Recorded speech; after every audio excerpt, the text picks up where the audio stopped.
4 stories of office space for over 12,000 employees. A walkway lines the inner and outer perimeter of the building, which means it'd take about 7.5 minutes to reach the opposite side, or about 15 minutes to walk all the way around. But you may not mind the long walk, considering the view you'd have while taking it. The ring's exterior is made up of 36 to 47-foot long curved glass panels, resulting in an open, seamless panoramic view of the outdoor landscape. In fact, Apple Park was designed to be as open as possible in order to encourage the free flow of ideas through chance meetings between employees. That's why office spaces are formed into pods, where a worker could be in deep concentration one minute, then bump into a colleague the next. But not everyone was enthusiastic about this approach, with many employees writing in to tech journalist John Gruber criticizing the open floor plan. Even more complained about the glass walls and doors, which were easy to run into when distracted. In fact, 2 workers were actually injured and required hospitalization after walking into the building's translucent walls and doors. This prompted employees to stick post-it notes on the glass to make sure the obstacles were more noticeable, but they were quickly removed because they distracted from the building's design. Another way the ring encourages employee interaction is with one big restaurant instead of several small ones located throughout the building. That means employees have to walk further to reach the cafe and increases the likelihood of interactions while eating, since everyone is forced into the same 58,000 square foot eating area. The restaurant itself is called Cafe Max and features 4-story glass sliding doors, the largest in the world, that open to the courtyard on nice days. And to prove just how much Apple cares about every detail, they actually patented their own pizza box that prevents the crust from getting soggy. But there's more to the ring than meets the eye, because hidden underneath the 4-story behemoth is a 2-story parking garage finished with reflective white tile, domed ceilings, and traffic lights seamlessly integrated into the street signs. This allows workers to drive in and out of Apple Park without obstructing the beautiful view. Speaking of which, the landscaping at Apple Park is one of its most important features. Jobs loved the foliage work done on Stanford's campus, and he tracked down one of the arborists responsible, David Muffley, who oversaw the planting of 9,000 indigenous trees at Apple Park, handpicked not only for their appealing structure, but also their resistance to drought, which has only become more common. The courtyard area consists of mainly apricot, olive, and apple orchards, plus an herb garden near the cafe. But there's more than just foliage. Apple added an artificial pond that, just like the Ring building, also happens to be a perfect circle. There's also a rectangular field with a rainbow structure that actually serves as a stage for speakers or performances. The stage was actually co-designed by Jonathan Ive and Foster and Partners, and it uses the same rainbow colors as the early Apple logo, and features rounded arches that can be fitted with lighting equipment.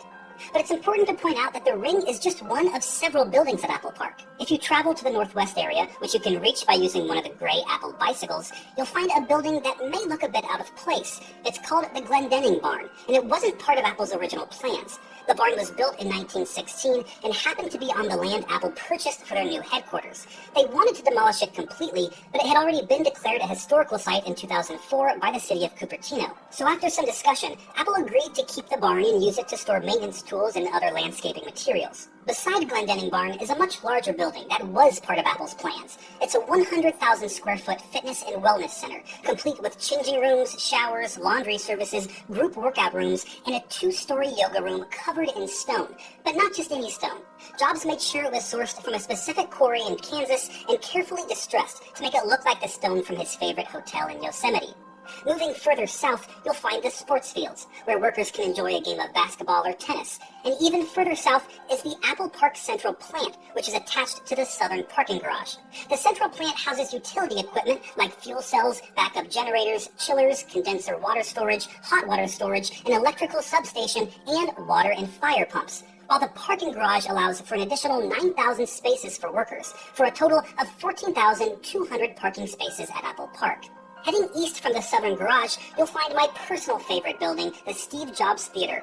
It's a circular building made up of curved glass panels, topped with the largest carbon fiber roof in the world. There's so many amazing details about this building that I'll probably make an entire video dedicated to it, so make sure you're subscribed for that. But long story short, the glass panels actually act as support beams for the roof, so no columns are necessary.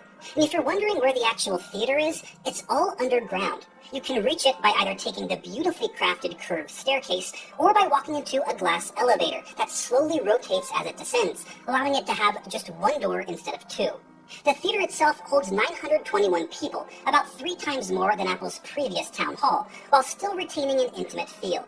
And while much of Steve Jobs Theater is underground, it was placed on the highest hillside in all of Apple Park as a symbolic gesture of respect to the man it was named after. Heading northeast from the theater is the Visitor Center, which is the only part of Apple Park open to the public. It's a 2-story building with 4 main areas: an Apple store featuring exclusive merchandise like t-shirts, hats, tote bags, and postcards, a 2,300 square foot cafe, an exhibition area that features a 3D model of Apple Park that visitors can explore in detail using augmented reality, and a rooftop terrace that overlooks the entire campus. The Visitor Center also has an underground parking garage with almost 700 spaces. Now, this $5 billion headquarters has received its fair share of criticism for being too extravagant and its construction too perfectionist. But I think those words describe precisely the type of campus Steve Jobs wanted for Apple. In the words of Tim Cook, Steve's vision is reflected all around us at Apple Park. He would have loved it here in this place he dreamed of, the home and inspiration for Apple's future innovations. Alright guys, I hope you enjoyed that peek inside Apple Park. Don't forget to subscribe to see a more detailed video about the Steve Jobs Theater and to help decide which topics I cover. And I'll see you in the next video.